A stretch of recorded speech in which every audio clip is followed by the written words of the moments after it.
আজকে আমার মেয়ের জন্মদিন, তোমরা সবাই আশীর্বাদ করো যেন সুস্থ থাকে, আর অন্য কিছু নয়। ও তো সুখে আছে সে সবাই জানো, তোমরা সবাই একটু আশীর্বাদ করে দিও, সবাই ভগবানের কাছে প্রার্থনা করো।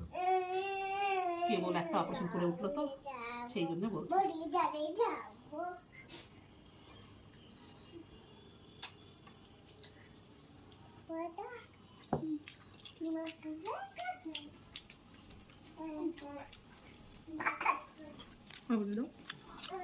রান্না কেমন হয়েছে? ভালো হয়েছে, কিন্তু নিরামিষ হয়েছে, এটা দুঃখ। তাহলে একটু দেখেই নি কি কি রান্নাটা হয়েছে, একটু বলে দেন।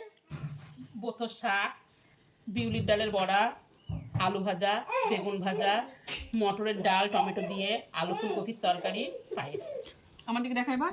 মেনু ভালো না, শুধু পায়েসটাই ভালো। কিন্তু আজ শনিবার কি করবো, আমাদের বাড়িতে তো নিরামিষ হয়, আঁশ হয় না। যাক, কালকে খাওয়াবো অন্য কিছু।